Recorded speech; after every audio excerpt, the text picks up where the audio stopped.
As we continue our discussion about sending information to the printer, we will now focus on the graphics page. You set up a graphics page in memory and then send the page to the printer. The graphics page can contain strings of text as well as graphical elements. You'll recall that we have the print document control set up in the components tray. If I return to the code window, you'll note that I've added some code that we will discuss. You must specify the exact location on the graphics page for each element that you want to print. You can specify the upper left corner of any element by giving its X and Y coordinates or the horizontal and vertical positions as noted in the code provided to you. You can use multiple print document objects if you have more than one type of output or report. Each print document has its own print page event. You code the graphics commands to precisely print the page in each document's print page event procedure. The drawString method is used to send a line of text to the graphics page. The drawString method belongs to the graphics object of the print page event arguments.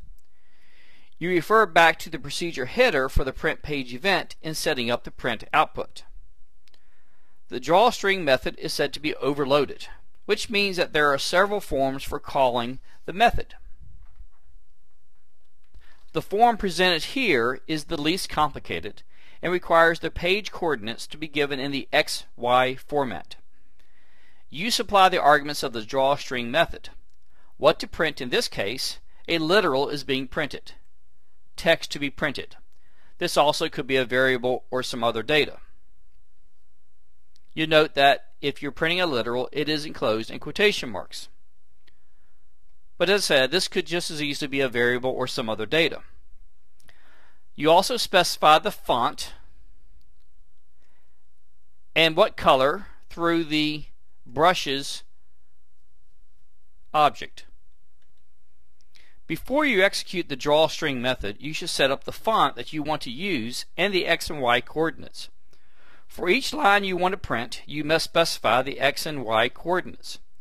It is helpful to set up some variables for setting these values, which you can see that I've done here in this example. The print page event arguments have had several useful properties such as the margin bounds and page settings. You can use these properties to determine the present settings. For example, you may want to set the X coordinate to the current left margin and the Y coordinate to the top margin. You could do so with the following code. Here I have the horizontal print position being set equal to e.marginbounds.left. And I also have the vertical print position set equal to the e.marginbounds.top. This will set the X coordinate to the top left margin and the Y coordinate to the current top margin.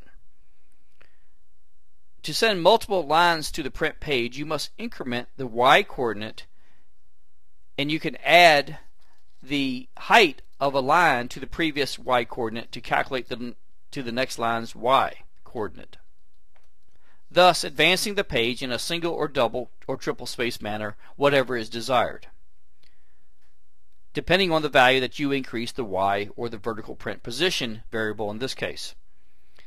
To summarize, the X coordinate is the horizontal distance across the line from the left edge of the paper, where the Y coordinate is the vertical distance from the top of the page. These measurements are in pixels.